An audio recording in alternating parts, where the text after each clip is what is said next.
Movie के starting scene में हमें एक आदमी को दिखाया गया जिसका नाम बॉयज होता है और वह बोलता है, अगर आपके पास वक्त और हिम्मत हो तो यह कहानी आपके लिए है।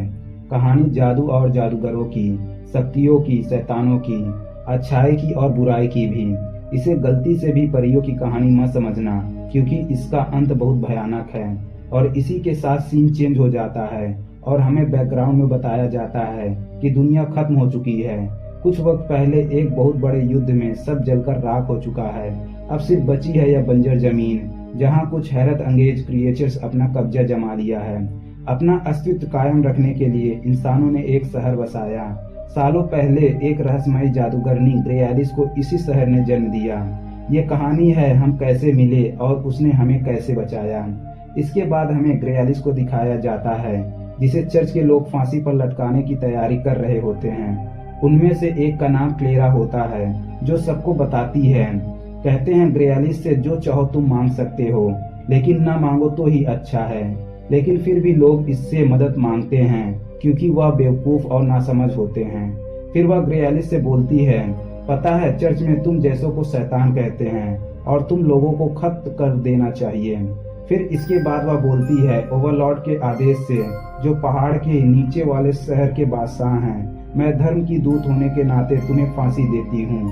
और इसके बाद नीचे लकड़ी का सपोर्ट को लात मार के गिरा देती है, जिससे ग्रेयालिस का गला रस्सी के फंदे के कारण दम घुटने लगता है और वह वहां से चली जाती है।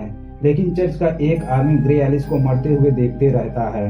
लेकिन तभी ग्रेयालिस उसकी आंखों में देखकर उसे हिप्नोटाइज कर लेती है, जिससे उसे ऐसा लगता है कि वह खुद फांसी पर चढ़ रहा है और खुद को बचाने के लिए अपने बंदूक से फांसी की रस्सी को गोली मार के तोड़ देता है। जैसे ही रस्सी टूटती है तब उसे एहसास होता है कि उसने ग्रेयालिस को आजाद कर दिया और तभी उसे बगल से दौड़ते हुए ग्रेयालिस नजर आती है, जिसके कारण वह उस पर बंदूक से शूट कर देता है। लेकिन एक बार फिर उसका भ्रम टूटता है, क्योंकि उसने ग्रेयालिस पर नहीं अपने खुद के साथी पर ही गोली चलाई थी। यह देखकर क्लेरा उसके पास आती है और उसे बोलती है कि तुम्हें ग्रेयालिस ने अपना गुलाम बना लिया है, इसलिए अब तुम भरोसे के लायक नहीं हो। और अंत में उसका गला काटकर खत्म कर देती है और बचे हुए अपने साथी को बोलती है, जाकर ग्रेयालिस को ढूंढो। लेकिन वह इतनी चालाक होती है कि क्लेरा के आदमी को एक एक करके खत्म कर देती है और फिर क्लेरा को उसी रस्सी के फंदे पर लटका देती है जिस पर कुछ समय पहले ग्रेयालिस लटकी हुई थी, और फिर उसको तड़पते हुए छोड़कर वहां से निकल जाती है। इसके बाद सीन चेंज होता है और हमें बॉयज को दिखाया जाता है, जो एक जगह पर पहुंचता है जहां उसे कुछ लुटेरे घेर लेते हैं। लेकिन कुछ ही सेकंडों में बॉयज उन्हें मारकर खत्म कर देता है। फिर इसके बाद हमें ग्रेयालिस को दिखाया जाता है, जो एक जगह पर पहुंचती है जहां पर उसे एक बूढ़ी औरत मिलती है जो अंधी होती है, लेकिन एक आहट से ही ग्रेयालिस को पहचान जाती है। और उनके बातों से हमें पता चलता है ग्रेयालिस की उम्र बहुत ज्यादा है, लेकिन दिखने में वह एकदम जवान है। जबकि बूढ़ी औरत जब ग्रेयालिस से मिली थी तब वह छोटी बच्ची थी। आज वह बूढ़ी हो गई, लेकिन ग्रेयालिस अब भी वैसे ही है। इसके कुछ समय बाद ग्रेयालिस से मिलने के लिए ओवरलॉर्ड की महारानी और उसके कप्तान जेरेस आता है। महारानी ग्रेयालिस से बोलती है, सुना है तुम लॉस्ट लैंड से आई हो और तुम वहाँ के क्रिएचर्स के बारे में जानती हो जो कि रहस्यमयी और अजीब हैं। इसलिए मैं चाहती हूँ तुम मुझे शैतानी शक्तियाँ दो और इंसानों से ज्यादा ताकतवर बना दो। ग्रेयालिस किसी को मना नहीं करती, इंसान जो चाहे वह उससे मांग सकता है, वह उसे पूरा कर देती है। खैर इसके पीछे का रीजन मूवी में नहीं बताया गया है, आखिर ग्रेयालिस क्यों मना नहीं करती, इसलिए वह मान जाती है और अंत में महारानी उसे इंसानों से भेड़िया बनने की शक्ति मांगती है। लेकिन ग्रेयालिस उसे आखिरी बात सोचने को कहती है क्योंकि यह खतरनाक हो सकता है। तब महारानी बोलती है, हाँ मैं सोच चुकी हूँ, मैं यही चाहती हूँ। ग्रेयालिस महारानी से बोलती है, मैं एक शिकारी को ढूंढूंगी जो एक सेफ शिफ्टर को पकड़ेगा और मैं उससे शक्ति छीन लूंगी। मुझे पूर्णिमा तक का वक्त दो, जो तुम्हें चाहिए वह मिल जाएगा। महारानी इस काम के बदले ग्रेयालिस को कई सोने के सिक्के देती हैं और फिर इसके बाद वह चली जाती हैं। महारानी के जाने के कुछ देर बाद ही वहां पर कैप्टन जेरेस आ जाता है, जो अपने मनोकामना पूरी करने की इच्छा व्यक्त करता है, जिसके बदले वह अपने परिवार के सदियों पुरानी कीमती घड़ी को देता है और कहता है वह चाहता है कि ग्रेयालिस महारानी की मदद ना करे। तब ग्रेयालिस बोलती है, कप्तान का काम होता है महारानी का वफादार होना। तब जेरेस बोलता है वह महारानी का वफादार ही है, लेकिन महारानी को पता नहीं है कि उनके लिए क्या सही और क्या गलत है। इसलिए मैं चाहता हूँ कि आप उनकी इच्छा पूरी ना करें, क्योंकि जो शक्ति वह पाना चाहती हैं वह उनके लिए खतरनाक। ग्रेयालिस की मना ना करने की आदत की वजह से मान जाती हैं और बोलती है जो तुम्हें चाहिए वह मिल जाएगा। इसके बाद कप्तान वहां से चला जाता है। कैप्टन जेरेस के जाने के बाद ग्रेयालिस अपनी शक्तियों का इस्तेमाल करके एक भेड़िए को देखने की कोशिश करती है, जहां पर वह देखती है कुछ शिकारी एक गुफा की तरफ बढ़ रहे हैं, जिसके चारों ओर बहुत ढेर सारी इंसानों की खोपड़ी पड़ी हुई है।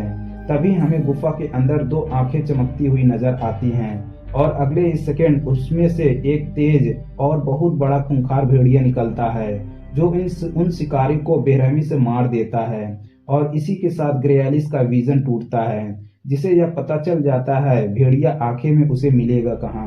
इसके बाद सीन चेंज होता है और हमें ओवरलॉर्ड को दिखाया जाता है, जिसकी हालत बहुत नाजुक होती है और वह बिस्तर पर पड़ा था।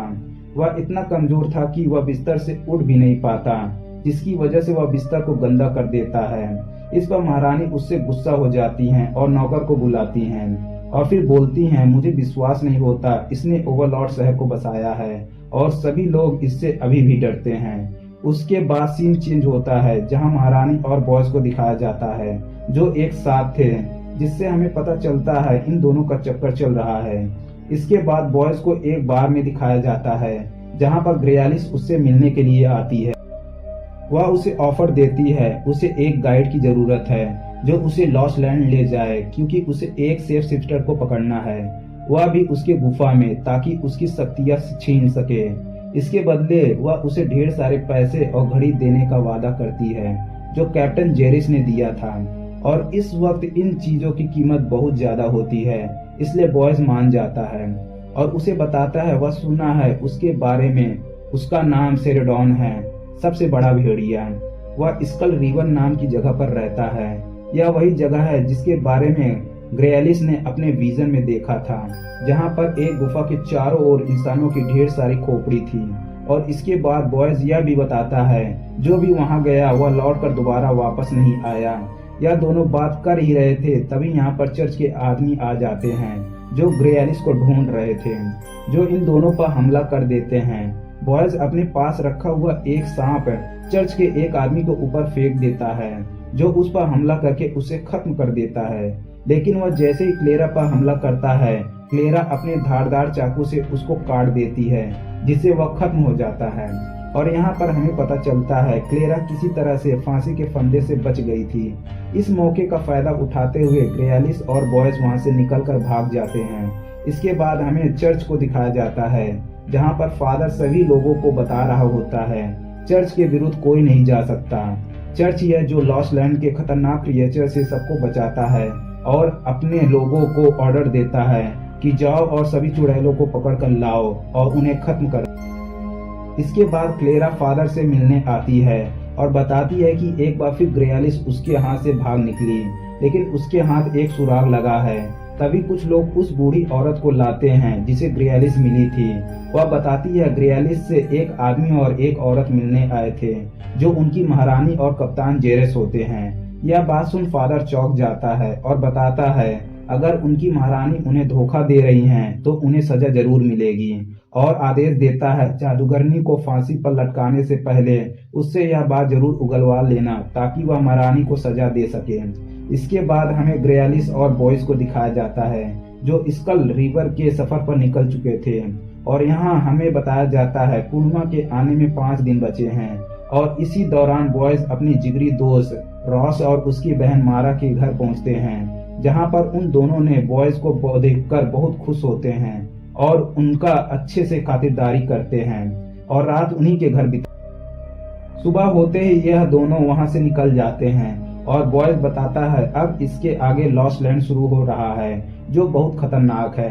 इसके बाद हमें ओवरलॉर्ड शहर को दिखाया जाता है, जहां पर क्लेरा एक ट्रेन लेकर निकलती है ताकि वह जादूगरनी ग्रेयालिस को पकड़ सके और उसे सजा दे सके। इसके बाद फादर महारानी से मिलने आते हैं, जहां वह उनके और ग्रेयालिस के मिलने वाली बात को अफवाह के रूप में बताता है, ताकि वह पता कर सके यह बात सच है या झूठ। और महारानी शहर से निकलने वाली ट्रेन के बारे में पूछती है और बोलती है उसे जाने का आदेश किसने दिया। तब फादर बोलता है उसे जाने का आदेश मैंने दिया, क्योंकि वह जादूगरनी ग्रेलिस को पकड़ना चाहता है, क्योंकि यह सब शहर में जायज नहीं है और वह लोग भी नहीं जो उनके साथ हैं, और उन सबको भी सजा मिलेगी। यह बात सुनकर महारानी बोलती है मुझे उन सब से मतलब नहीं है, उन लोगों की जरूरत शहर के अंदर है, क्योंकि शहर में संतुलन बिगड़ रहा है, क्योंकि ओवरलॉर्ड की शक्ति अब कम हो रही है, इसलिए उन्हें यहाँ बुलाओ। लेकिन फादर मना कर देता है और कहता है वह शहर में अधर्म को रोक कर ही रहेगा। आगे हमें दिखाया जाता है असल में फादर का यह प्लान होता है ग्रेलिस को खत्म करके और महारानी को शहर के साथ गद्दारी करने के जुर्म में सजा देकर वह खुद शहर का नया ओवरलॉर्ड बनना चाहता था। और यह सब बात क्लेरा को भी बता देता है कि महारानी जादूगरनी ग्रेलिस के साथ मिलकर शहर को धोखा दे रही हैं, इसलिए जल्द से जल्द ग्रेलिस को सबूत के तौर पर यहाँ पर ले आओ, बाकी सब मैं देख। इसके बाद क्लेरा पीछा करते करते रॉस और मारा के घर पहुंच जाती है, जो रॉस को बहुत टॉर्चर करते हैं ताकि वह बॉयज और ग्रेलिस का पता बता सके, और अंत में रॉस उन्हें उनका पता बता देता है, लेकिन फिर भी क्लारा उसे मार देती है और उसके घर को पूरा जलाकर वहां से निकल जाती है। आगे हमें ग्रेलिस और बॉयज को दिखाया जाता है जो लॉस्ट लैंड में पहुंच चुके थे, जो असल में एक शहर होता है जो अब पूरी तरह से खंडहर बन चुका था, जहां पर ऊंचे ऊंचे बिल्डिंग है लेकिन टूटे फूटे, चारों तरफ पूरी तरह से सन्नाटा था। तभी बॉयज अपने दोस्त के घर में पहुंचता है और बताता है यह उसके दोस्त की बस है जिसकी मदद से वह इन्हें उस पार तक पहुंचा सकता है, जिसके बदले में चांदी के सिक्के लेता है। इसके बाद वह अपने दोस्त को पुकारने लगता है लेकिन कोई जवाब नहीं मिलता। तब वह धीरे धीरे अपने दोस्त को ढूंढते हुए अंदर जाता है। अंदर जाने पर उसे अपने दोस्त को लटका हुआ पाता है, जो किसी ने उसे मारकर लटका दिया था। तब हमें पता चलता है असल में बॉयज और ग्रेलिस के पहुंचने से पहले क्लेरा उस जगह पर पहुंच गई थी जो बॉयज के दोस्त को मारकर लटका दी थी, और उसने मारा को अपने ट्रेन के आगे बांधा था जिसकी अभी भी सांस चल रही थी। यह देख क्लेरा उसे गोली मार देती है, जिससे बॉयज बहुत गुस्सा हो जाता है और एक एक करके चर्च के सभी लोगों को मारना शुरू कर देता है, लेकिन उनकी भीड़ ज्यादा होने के कारण उन्हें यहाँ से भागना पड़ता है। वह तुरंत बस पर चढ़कर ब्रिज के इस पार से उस पार जाने लगते हैं, लेकिन कुछ लोग बस पर भी चढ़ जाते हैं, जिससे यह दोनों मिलकर लड़ते हैं। तभी क्लेरा आदेश देती है बस की रस्सी काट दो। वह एक एक करके रस्सी काटने लगते हैं और अंत में दोनों रस्सी काट देते हैं, जिसकी वजह से बस खाई में गिर जाती है, लेकिन किसी तरह से दोनों बचकर ऊपर चढ़ने लगते हैं। लेकिन तभी क्लेरा स्नाइपर से बॉयज पर गोली चलाती है जो उसके कंधे पर लगती है, और दोबारा जब वह गोली चलाने की कोशिश करती है तभी ग्रेलिस उसकी आंखों में देखकर उसे हिप्नोटाइज कर लेती है, जिसकी वजह से वह थोड़ा सा भ्रमित हो जाती है, और इसी का फायदा उठाते हुए दोनों वहां से बचकर इसके बाद ग्रेलिस बॉयज की गोली निकालने में मदद करती है और फिर उस पर टाके भी लगाती है, जिससे बॉयज को थोड़ा आराम मिलता है। इसके बाद सीन महारानी पर शिफ्ट होता है, जहां पर हमें पता चलता है वह प्रेग्नेंट है, और इसी के बाद महारानी एक तकिया उठाकर ओवरलॉर्ड का मुंह दबाने लगती है, और वह तब तक दबाती है जब तक उनकी जान नहीं चली जाती। फिर हमें ग्रेलिस और बॉयज को दिखाया जाता है जो अपने सफर पर आगे बढ़ रहे होते हैं। तभी उन्हें ट्रेन की आवाज सुनाई देती है। तब बॉयज बताता है हमें उनसे आगे बढ़ना होगा, और यह जगह बहुत खतरनाक है क्योंकि यहाँ रात में शैतानी ताकतें घूमती हैं। इस वजह से वह तेजी से आगे बढ़ने लगते हैं। धीरे धीरे सूरज ढलने लगता है और अंत में दोनों एक न्यूक्लियर रिएक्टर के बिल्डिंग में शरण लेते हैं, और बॉयज बताता है हमें चारों ओर आग जलानी होगी, क्योंकि वह लोग आग से डरते हैं, इसलिए वह जल्दी से चारों ओर डीजल गिराने लगता है जो वहीं। और इसी वक्त हम देखते हैं सूरज भी ढल चुका था और अब एक एक करके वह शैतानी ताकतें आना शुरू कर देती हैं।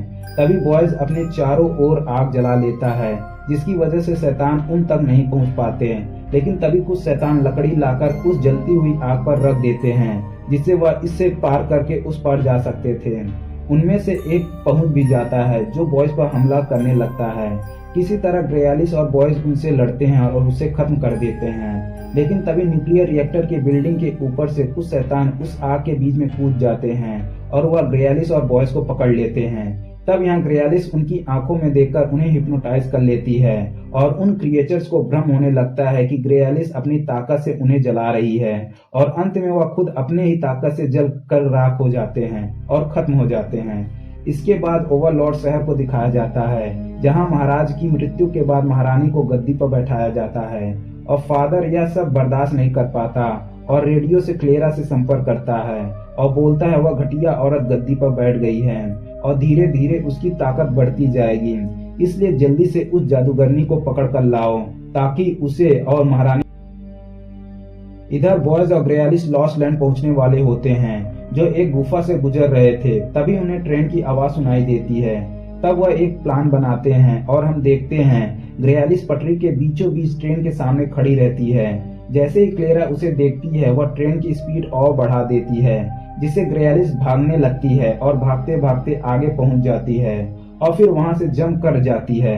तब क्लेरा देखती है कि आगे ब्रिज टूटा हुआ है, जिस वजह से वह ट्रेन को रोकने की कोशिश करती है, लेकिन रफ्तार तेज होने के कारण वह रोक नहीं पाती और पूरी ट्रेन खाई में जाकर तबाह हो जाती है, जिसकी वजह से उसकी और उसके लोगों की मृत्यु हो जाती है।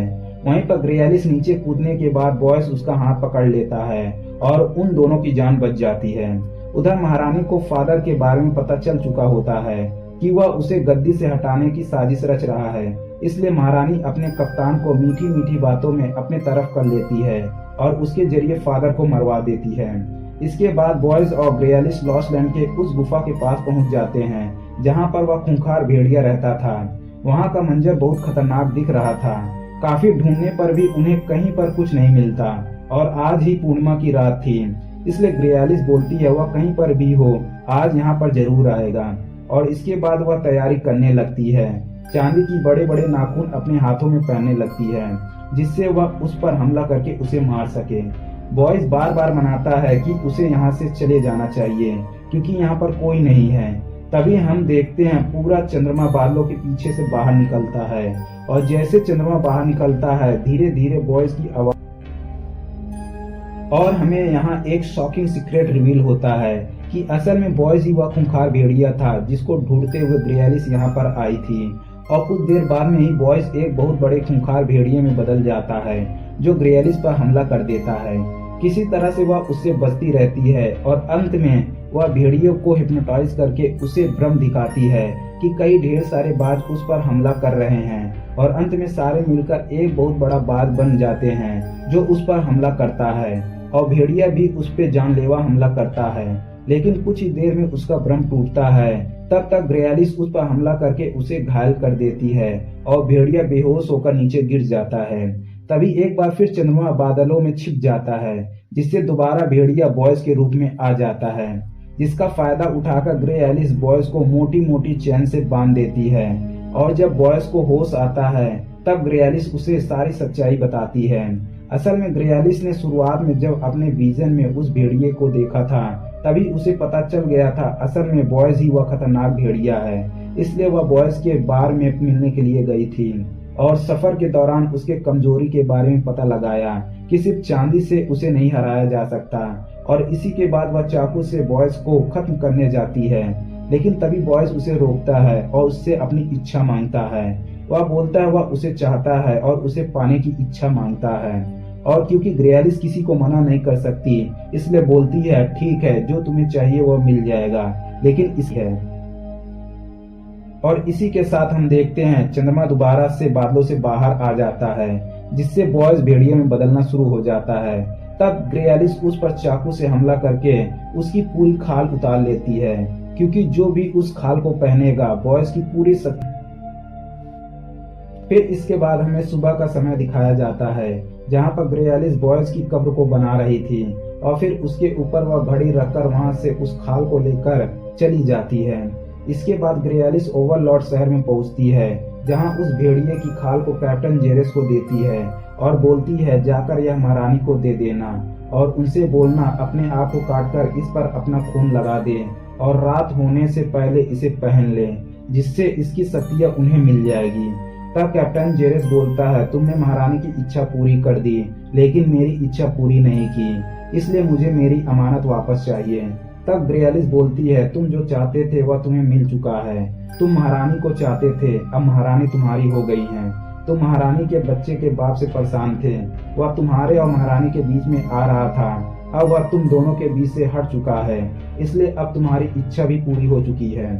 इसके बाद कप्तान उस खाल को ले जाकर महारानी को दे देता है, लेकिन महारानी उस खाल को देखकर रोने लगती है, क्योंकि वह समझ जाती है यह बॉयज की ही खाल है। और तभी उसे पता चलता है इसके पीछे कैप्टन जेरेस का भी हाथ है, इसलिए वह गुस्से में उसे जान से मार देती है। और इसी के साथ ओवरलॉर्ड शहर में लोगों ने विद्रोह करना शुरू कर दिया और सभी गार्ड को मारना चालू कर दिया। और यह देख महारानी वहां से बाहर निकलती हैं और ऐसे ही धीरे धीरे सुबह हो जाती है। और सुबह होते ही बॉयज की खाल हवा में गायब हो जाती है, जिसके छोटे छोटे टुकड़े वापस उसकी कब्र तक उड़कर पहुंच जाते हैं। और कुछ समय बाद हम बॉयज को दोबारा जिंदा देखते हैं, जो ग्रेयालिस के पास पहुंचता है। तब यहाँ पर ग्रेयालिस सारी बात डिटेल में बताती है कि वह जानती थी कि महारानी तुमसे प्यार करती हैं, और असल में महारानी इसी वजह से भेड़िया बनना चाहती थी, ताकि वह तुम्हारे साथ भेड़िए के रूप में रह सके। मैं जानती थी महारानी के सपनों के कारण क्रांति आएगी और वह तुम्हारी खाल कभी नहीं पहनेगी, और यह भी जानती थी तुम जिंदा रहोगे। इस बात पर बॉयज हंसता है और उस पर बंदूक तान देता है और कहता है तुम झूठ बोल रही हो। और अगले ही पल ग्रेयालिस बोलती है मैं यह भी जानती हूँ कि गोली नहीं चलेगी। और जैसे ही बॉयज बंदूक चलाता है उसमें से सच में गोली नहीं चलती। अंत में बॉयज भी समझ जाता है, क्योंकि वह भी यही चाहता था, और दोनों साथ में निकल पड़ते हैं शिकार करने के लिए। और इसी के साथ यह मूवी यहीं पर खत्म हो जाती है। तो दोस्तों यह थी इस मूवी का एक्सप्लेनेशन। अगर आपको पसंद आया हो तो लाइक करें, कमेंट करें और नए हो तो सब्सक्राइब